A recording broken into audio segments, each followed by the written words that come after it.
Everyone, welcome to channel learn with ease. आज हम करेंगे journal entries and this is part 22। आज के लेसन में हम D K Goyal class 11 accounts के चैप्टर 9 जर्नल एंट्रीज की प्रैक्टिकल प्रॉब्लम नंबर 23, 24 एंड 25 को सॉल्व करेंगे। शुरू करने से पहले मैं आपसे दो बात कहूंगी। एक तो जो भी क्वेश्चंस है मैं उससे रिलेटेड जो भी छोटा सा छोटा डाउट हो सकता है या आप मिस्टेक कर सकते हो, मैं उसको कवर करती हुई आपको सॉल्व करवा रही हूँ। फिर भी अगर आपका कोई डाउट है तो आप मुझसे कमेंट बॉक्स में लिखकर पूछ सकते हैं। दूसरी बात, फ्रेंड्स, मैं हर वीडियो को बहुत मन से दिल से बना रही हूँ ताकि आपका जो अकाउंट से रिलेटेड डर है उसको करने का वो सारा खत्म हो जाए और आप अकाउंट से प्यार करने लगो। इसीलिए अगर आप मेरी वीडियो से सीख रहे हैं, आपको वो अच्छी लग रही है और आप अच्छा फील कर रहे हो अब अकाउंट्स में, तो प्लीज चैनल को सब्सक्राइब कीजिए, लाइक कीजिए और शेयर कीजिए। तो शुरू करते हैं आज का लेसन। ये है क्वेश्चन नंबर 23, जिसकी ट्रांजैक्शंस को आपको जर्नल एंट्री में कन्वर्ट करना है। नवीन गुप्ता एंड सन्स की बुक्स हैं ये, और फर्स्ट ट्रांजैक्शन है out of the insurance premium paid this year ₹15,000 is related to next year. अब आपने कोई इंश्योरेंस प्रीमियम की पेमेंट की है, उसमें से जो 15,000 रुपए है वो अगले साल से रिलेटेड है, इस साल से नहीं। तो अब आपको इसको एंट्री को रिवर्स करना होगा, मतलब आपने एडवांस में इंश्योरेंस पे किया है तो प्रीपेड इंश्योरेंस अकाउंट को आप डेबिट कर दोगे 15,000 से, और जो इंश्योरेंस का खर्चा जो ज्यादा बुक हो गया है उसको रिवर्स करने के लिए आप इस अकाउंट को क्रेडिट करोगे 15,000 से, और नरेशन हो जाएगी insurance premium paid in advance. Next है credit purchases from Ram and company for ₹50,000, cash discount will be received at 5% on payment of bill within 10 days. अब आपने कोई परचेजेस की है राम एंड कंपनी से, क्रेडिट में की है 50,000 की, तो यहाँ पर क्या एंट्री हो जाएगी? अभी आपने इसमें पेमेंट नहीं की है, क्रेडिट में परचेज की है, तो परचेजेस अकाउंट को आप डेबिट कर दोगे 50,000 से, क्योंकि ये खर्चा है, डेबिट कर दो। और क्रेडिट में परचेज किया मतलब गिवर राम एंड कंपनी है, क्रेडिटर है, तो to Ram and company account आपका क्रेडिट हो जाएगा 50,000 से, और नरेशन हो जाएगी goods purchased from Ram and company in credit. Next है cash paid to Ram and company and discount availed off. अब आपने जो परचेजेस की थी राम एंड कंपनी से, आपने उसको टाइमली पेमेंट की है, टाइमली पेमेंट करने पर वो आपको 5% का डिस्काउंट दे रहा है। तो इसीलिए उसकी पहले कैलकुलेशन देखो, टोटल परचेज आपने 50,000 की थी, 5% का कैश डिस्काउंट मिल रहा है, उसको लेस करोगे 5/100 मल्टीप्लाइड बाय 50,000, मतलब 2500 अमाउंट आ गया आपका डिस्काउंट का। तो माइनस करने के बाद 47,500 का आप कैश में पेमेंट कर रहे हो। तो एंट्री हो जाएगी राम एंड कंपनी अकाउंट को आप डेबिट करोगे 50,000 से, क्योंकि उसके अकाउंट की आप क्लियर कर रहे हो, उसमें पेमेंट कर रहे हो। और कितना पे कर रहे हो? कैश कर रहे हो, तो कैश अकाउंट को आप क्रेडिट करोगे 47,500 की जो पेमेंट कर रहे हो उससे। बाकी का आपको जो डिस्काउंट मिल रहा है वो आपका फायदा हो गया, इसलिए आप उसको क्रेडिट करोगे 2500 से, और नरेशन हो जाएगी payment made to Ram and company after 5% cash discount. Next है paid income tax ₹20,000 by cheque. अब आपने इनकम टैक्स की पेमेंट की है, चेक से की है, मतलब ये क्या हो गया आपका ड्राइंग्स। तो ड्राइंग्स अकाउंट को आप डेबिट कर दोगे 20,000 से। इनकम टैक्स जो होता है वो मेनली ऑनर का होता है, ऑनर से रिलेटेड है, तो इसलिए हम उसको ड्राइंग्स में ही डालते हैं। दूसरा, चेक से पेमेंट हुई इसलिए बैंक अकाउंट को आप क्रेडिट करोगे 20,000 से, और नरेशन हो जाएगी paid income tax. Next, goods costing ₹2 lakh sold for cash at a profit of ₹10%। अब आपने कोई सामान जो है बेचा है, कैश में बेचा है, और उसका कॉस्ट है ये 2 लाख रुपए, उसको आप 10% प्रॉफिट ऐड करके बेच रहे हो, मतलब कॉस्ट है 2 लाख, एट 10% प्रॉफिट करोगे तो 10/100 मल्टीप्लाइड बाय 2 लाख मतलब 20,000। टोटल सेलिंग प्राइस आपकी आ जाएगी अब 2,20,000, मतलब सेल्स आपकी बुक होगी 2,20,000 से। तो कैश अकाउंट को आप डेबिट कर दोगे, क्योंकि कैश लिखा हुआ है, कैश में आप सेल कर रहे हो, तो कैश बिजनेस में आ रहा है, डेबिट कर दो 2,20,000 से। टू सेल्स अकाउंट को आप क्रेडिट करोगे 2,20,000 से, क्योंकि इनकम है, और नरेशन हो जाएगी goods sold in cash. Next है परचेज्ड आयरन से rupees 2 lakh, filing cabinet for rupees 50,000 and computer for rupees 1 lakh। अब आपने ये सारा सामान खरीदा है, ये सारा सामान किसमें कवर अप होगा? ऑफिस इक्विपमेंट्स में। अलग अलग आप नहीं लिखोगे, ये सारा सामान जो है एक तरह से आपके ऑफिस का इक्विपमेंट है, इक्विपमेंट्स में ही एक हेड बना करके आप उसमें टोटल करके लिखोगे ऑफिस इक्विपमेंट्स अकाउंट डेबिट 3,50,000। और आपने सारी पेमेंट कर दी है, मतलब परचेज कर रहे हो, परचेज लिखा है, तो इट मीन्स यहाँ पर पेमेंट के बारे में वैसे भी कुछ नहीं लिखा और किससे खरीदा है वो भी नहीं लिखा, मतलब आपने पेमेंट तो इसका मतलब कर दी है। तो टू कैश अकाउंट आप 3,50,000 से क्रेडिट करोगे और नरेशन हो जाएगी ऑफिस इक्विपमेंट्स परचेज्ड। नेक्स्ट, यहाँ पर आप सारी ट्रांजेक्शन्स को आप फॉर्मेट में लिखोगे एंड तक इस तरह से, और एंड में आपका टोटल आ गया है 7,05,000। दोनों ही कॉलम का आपका क्वेश्चन कंप्लीट और करेक्ट है। नेक्स्ट है क्वेश्चन नंबर 24। कनिष्क ट्रेडर्स की है ये ट्रांजेक्शन्स, जिसको आपको जर्नल एंट्री में कन्वर्ट करना है। फर्स्ट ट्रांजेक्शन है sold goods costing rupees 1,20,000 to Charu at a profit of 33 and 1/3% on cost less 15% trade discount. मतलब आपने सामान बेचा है चारू को, जिसकी कॉस्ट है 1,20,000 और आपने उसमें प्रॉफिट ऐड किया है 33.33%। तो यहाँ पर उसके बाद आपने ट्रेड डिस्काउंट दिया उसको 15%। तो कैलकुलेशन देखो, 1,20,000 है, कॉस्ट है, इसमें अब आपको प्रॉफिट ऐड करना है 33.33%। तो जो कि अमाउंट आ जाएगी 33.33 अपॉन 100 मल्टीप्लाइड बाई 1,20,000, मतलब 1/3 अमाउंट आपको ऐड करनी है। 40,000 आप ऐड करोगे तो 1,60,000 आ जाएगा। इसमें से अब आप 15% रेट डिस्काउंट माइनस करके आप बेच रहे हो। तो यहाँ पर 15 अपॉन 100 मल्टीप्लाइड बाई 1,60,000, मतलब 24,000 का आपने उसको डिस्काउंट दिया है, ट्रेड डिस्काउंट। आपकी जो परचेज बुक हो, वो सेल बुक होगी, वो 1,36,000 से बुक होगी।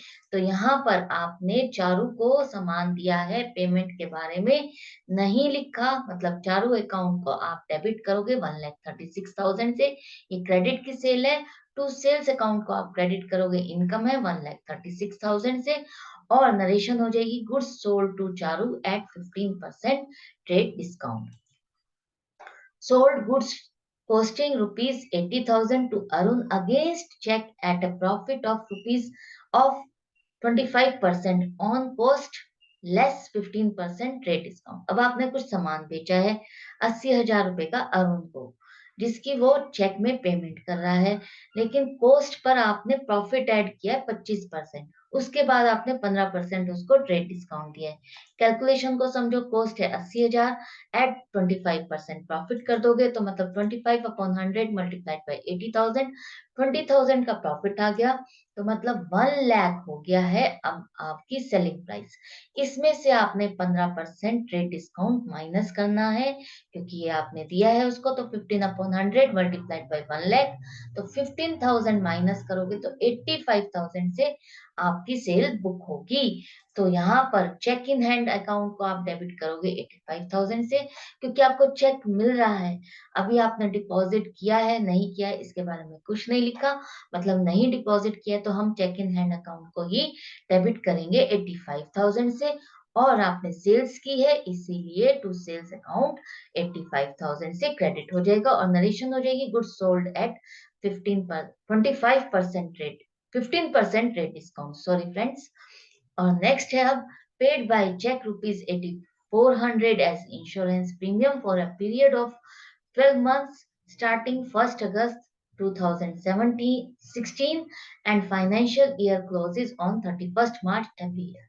अब आपने कोई पेमेंट की है चेक से इंश्योरेंस प्रीमियम की, और वो 12 महीने का होता है, जो कि 12 महीने आपके शुरू हो रहे हैं 1 अगस्त 2016 से, मतलब खत्म होंगे 31 जुलाई 2017 तक की आपने पेमेंट कर दी है। आपका फाइनेंशियल ईयर जो खत्म होता है वो 31 मार्च को खत्म होता है। तो मतलब आपने एक्स्ट्रा पेमेंट की है इंश्योरेंस प्रीमियम की। कैलकुलेशन को समझो, टोटल प्रीमियम है आपका 8400। फॉर अ मंथ की कैलकुलेशन देखते हैं तो 8400 डिवाइडेड बाई 12 करोगे तो एक महीने की जो पेमेंट निकल के आती है वो 700 रुपये। आपका करंट ईयर से रिलेटेड जो है वो कितना पीरियड हो जाएगा, वो हो जाएगा अगस्त से लेके मार्च तक।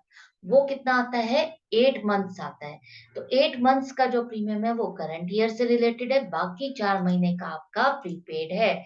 तो 700 मल्टीप्लाइड बाय 4, 2800 जो है वो आपका प्रीपेड इंश्योरेंस है, एडवांस पे इंश्योरेंस है। और बाकी का रिलेटेड टू करंट ईयर है वो है 700 मल्टीप्लाइड बाय 8, तो 5600 वो है आपका करंट ईयर से रिलेटेड। तो आपने जब पेमेंट की तो इंश्योरेंस अकाउंट को डेबिट कर दिया 8400 से पूरा का पूरा। टू बैंक अकाउंट चेक दे रहे हो इसलिए बैंक से करोगे आप, 8400 से क्रेडिट हो जाएगा। और इंश्योरेंस प्रीमियम पेड फ्रॉम 8 अगस्त 2016 से टू 31 जुलाई 2017, ये आपकी नरेशन हो जाएगी। दूसरी ट्रांजैक्शन बन जाएगी, प्रीपेड इंश्योरेंस अकाउंट को आप डेबिट करोगे 2800, जो कि एक्स्ट्रा पेमेंट की हुई है, आपने एडवांस में की है, इसीलिए इंश्योरेंस अकाउंट को भी आप क्रेडिट कर दोगे उतनी ही अमाउंट से उस एक्स्ट्रा को रिवर्स करने के लिए। और नरेशन लिख दोगे, prepaid insurance premium paid from 1 April 2017 to 31 July 2017। इतना ही 4 महीने का एक्स्ट्रा है, हमने लिख दिया।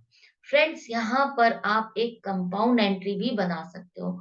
मैंने यहाँ पर दो अलग एंट्री इसलिए बनाई है क्योंकि आपके डीके गोयल में टोटल अगर मैं कंपाउंड एंट्री बनाती हूँ तो डिफर कर जाएगा, फर्क आ जाएगा। उसे मैच करने के लिए ये मैंने अलग एंट्री बनाई है। अगर आप कंपाउंड एंट्री बनाते तो इस तरह से बनेगी, इंश्योरेंस अकाउंट को आप डेबिट कर दो करंट ईयर का जितना है 5600 से, और प्रीपेड इंश्योरेंस अकाउंट को डेबिट कर दो 2800 से जितना आपने एडवांस दिया है। और सारा का सारा आपने ये बैंक से पेमेंट की है, एक ही बार में 8400 से आप इसको क्रेडिट कर दो। इस तरह से भी आप एंट्री को बना सकते हो और नरेशन लिख सकते हो। लास्ट में ये सारी ट्रांजेक्शन्स को आप इस तरह से फॉर्मेट में लिखोगे एंड तक, और टोटल आ जाएगा आपका 2,32,200। ये क्वेश्चन कंप्लीट हो गया है और आपका करेक्ट भी है। नेक्स्ट क्वेश्चन है क्वेश्चन नंबर 25, और इसकी जर्नल एंट्रीज को आपको इसमें जो ट्रांजेक्शन है इसको जर्नल एंट्री में आपको कन्वर्ट करना है। फर्स्ट ट्रांजेक्शन है, purchased building for rupees 1,50,000 and incurred expenses of rupees 10,000 on it's purchase. अब आपने कोई बिल्डिंग खरीदी है 1.5 लाख रुपए की, और उसको खरीदने में जो आपको खर्चा करना पड़ा वो है 10,000 का। तो ये सारा खर्चा भी आप बिल्डिंग की कॉस्ट में ही ऐड करोगे, क्योंकि जब भी कोई एसेट आप परचेज करते हो तो उसको खरीदने में जो भी आपने खर्चा किया, लगाना पड़ा जो भी पैसा, वो उसकी कीमत में ही ऐड हो जाएगा। तो बिल्डिंग अकाउंट आपका डेबिट होगा 1,60,000 से, और परचेज कर चुके हो मतलब आपने पेमेंट कर दी है, तो कैश अकाउंट को आप 1,60,000 से क्रेडिट कर दोगे, क्योंकि आप यहाँ पर किसी पर्सन या कंसर्न का नाम भी नहीं लिखा कि किससे आपने परचेज किया, तो इसलिए हम यही मान के चल रहे हैं कि आपने पेमेंट कर दी है। और यहाँ पर नरेशन हो जाएगी बिल्डिंग परचेज्ड। नेक्स्ट है Satish who owed us rupees 20,000 is declared insolvent and 60 पैसा per rupee is received from his estate। अब आपने सतीश को कुछ आप सतीश से आपको कुछ पैसे लेने थे 20,000 रुपए, और वो अब हो गया है इंसॉल्वेंट, मतलब वो अब नहीं दे सकता, तो अब आपको 60 पैसे ही मिल रहे हैं 1 रुपए में उससे। तो 60 पैसे का मतलब है 60% मिल रहा है अब आपको उसकी पेमेंट से। तो कैलकुलेशन को समझो, टोटल अमाउंट आपको लेना था 20,000, 60% मिल रहा है तो मतलब 60/100 मल्टीप्लाइड बाई 20,000, 12,000 की पेमेंट आपको मिल रही है। बाकी का जो है वो बैलेंस 8,000 रुपए बैड डेट्स में आपको डालना पड़ेगा। तो एंट्री हो जाएगी, कैश अकाउंट को आप डेबिट कर दोगे 12,000 से, क्योंकि बिजनेस में आ रहा है, और बाकी जो नहीं मिल रहा वो खर्चा हो गया, नुकसान हो गया। बैड डेट्स अकाउंट को आप डेबिट कर दोगे 8,000 से, और किसका अकाउंट आप क्लियर कर रहे हो, सतीश का। उससे अब आपको पैसे नहीं मिल रहे, उसका अकाउंट आपको क्लोज करना है, तो 20,000 से सतीश का अकाउंट आप क्रेडिट कर दोगे, और नरेशन हो जाएगी 60 paisa in rupee only received from Satish. Next है paid ₹500 for the repair of office furniture. अब आपने कुछ ऑफिस के फर्नीचर की रिपेयर में ₹500 की पेमेंट की है, तो यहाँ पर आप रिपेयर अकाउंट को डेबिट करोगे 500 से, क्योंकि ये आपका कोई पुराना फर्नीचर है जिसको आपने रिपेयर कराया है, कोई नया फर्नीचर से रिलेटेड के खर्चा नहीं है। तो इसलिए रिपेयर अकाउंट को आप डेबिट करोगे 500 से, और पेड है मतलब कैश में आपने पेमेंट की है, टू कैश अकाउंट को क्रेडिट कर दो 500 से, और नरेशन हो जाएगी फर्नीचर रिपेयर्ड। नेक्स्ट है proprietor withdrew for his personal use cash ₹5,000 and goods worth ₹2,000। अब प्रोप्राइटर ने अपने पर्सनल यूज के लिए कैश निकाला है 5,000, और जो स्टॉक है बिजनेस का उसमें से भी 2,000 का माल निकाला है। पर्सनल यूज मतलब उसने ड्राइंग्स की है, तो ड्राइंग्स अकाउंट को आप डेबिट कर दोगे टोटल से, चाहे वो पैसा कैश हो या स्टॉक हो। टोटल से आप क्लब करके 7,000 से आप अमाउंट दिखाओगे। अब जो स्टॉक है उसने निकाला है उससे रिलेटेड, तो आप परचेजेस अकाउंट को आप क्रेडिट करोगे 2,000 से, क्योंकि उतना स्टॉक आपका कम करना है, आपको दिखाना है, तो परचेजेस अकाउंट को ही आप क्रेडिट करोगे। और बिजनेस से कैश निकल रहा है, कैश जा रहा है, इसलिए आप कैश अकाउंट को 5,000 से क्रेडिट करते हैं, और नरेशन हो जाएगी goods and cash withdrawn for personal use. Next है purchase the following items for business. Iron safe 15,000 की फाइलिंग कैबिनेट ₹5,000, कंप्यूटर 12,000 का, पोस्टेज ₹200 की, और स्टेशनरी ₹150 की। ये सारा सामान आपने खरीदा है। तो जो आयरन सेफ, फाइलिंग कैबिनेट और कंप्यूटर है वो आपका ऑफिस इक्विपमेंट का आइटम है, तो तीनों को टोटल कर दो, टोटल हो जाएगा 32,000। यहाँ पर आप उससे डेबिट कर दोगे, एसेट है। दूसरा पोस्टेज आपका बिजनेस का खर्चा है, पोस्टेज अकाउंट को आप डेबिट कर दो ₹200 से। और स्टेशनरी आपने खरीदी है बिजनेस के लिए, वो भी आपका खर्चा है ₹150 से, उसको डेबिट कर दो। ये सारा पेमेंट आपने की है कैश में, तो ₹32,350 से आप इसको क्रेडिट करोगे, कैश बिजनेस से जा रहा है, और नरेशन हो जाएगी office equipments postage and stationery purchased. Next है पेड इलेक्ट्रिसिटी चार्जेस ₹1,600। यहाँ पर आपने इलेक्ट्रिसिटी चार्जेस की पेमेंट की है, मतलब इलेक्ट्रिसिटी चार्जेस अकाउंट आपका डेबिट होगा 1,600 से, क्योंकि ये बिजनेस का खर्चा है और आपने पेमेंट की है, तो कैश अकाउंट को आप क्रेडिट कर दो 1,600 से। जब तक यहाँ पर कहीं पर भी चेक या बैंक का नहीं लिखा, तब तक आप यही मान के चलोगे कि आप जो भी पेमेंट कर रहे हो वो कैश से कर रहे हो, और नरेशन हो जाएगी पेड electricity charges. Next है charge depreciation on machinery at the rate of 10% for 1 year। Machinery आपकी है वो 75,000 की है, जिस पर आपको डेप्रिसिएशन लगाना है 10% का 1 साल के लिए। तो कैलकुलेशन हो जाएगी, मशीनरी 75,000 है, 10% का डेप्रिसिएशन है, तो 10/100 मल्टीप्लाइड बाय 75,000 मतलब 7,500 का डेप्रिसिएशन लगेगा। तो डेप्रिसिएशन अकाउंट आपका डेबिट होगा 7,500 से, एक तरह से खर्चा है आपका, तो इसलिए आप इसको डेबिट करोगे। और मशीनरी अकाउंट को आप क्रेडिट करोगे 7,500 से, क्योंकि इतने से उसकी वैल्यू कम हो गई, तो कम करने के लिए आपको उसके अकाउंट को रिवर्स करना पड़ेगा, क्रेडिट करना पड़ेगा, और नरेशन हो जाएगी depreciation provided on machinery at the rate of 10%। Next है outstanding wages at the end of the year ₹6,000। अब आपकी जो वेजेस देनी रहती है वो ₹6,000 की eight the end of the year. तो जो भी ड्यू होता है और वो आपने अभी तक पे नहीं किया, तो आपकी लाइबिलिटी है, तो आपको पहले तो वो खर्चा बुक करना होगा। वेजेस अकाउंट को आप डेबिट करोगे 6,000 से, और उतने से ही आप आउटस्टैंडिंग वेजेस को अकाउंट को क्रेडिट करोगे, क्योंकि वो आपकी लाइबिलिटी है, आपको पे करना है उसको आगे नेक्स्ट ईयर में, तो इसीलिए आप उसको क्रेडिट करोगे, और नरेशन हो जाएगी वेजेस आर ड्यू। इस तरह से ये क्वेश्चन कंप्लीट होता है, जिसको आपको फॉर्मेट में लिखना है एंड तक इस तरह से, और टोटल आ जाएगा 2,34,950। यहाँ पर आपके 3 क्वेश्चन कंप्लीट हो गए, 23, 24 एंड 25। आज का लेसन यहाँ पर एंड करते हैं। जाने से पहले चैनल को सब्सक्राइब कीजिए, लाइक कीजिए, शेयर कीजिए अपने फ्रेंड्स के साथ, बेल आइकन को प्रेस कीजिए ताकि आपको वीडियोस की नोटिफिकेशन मिले और आप उससे सीख सको। तो आज की वीडियो यहाँ पर एंड करते हैं, मिलते हैं नेक्स्ट वीडियो में। Till then good bye and take care.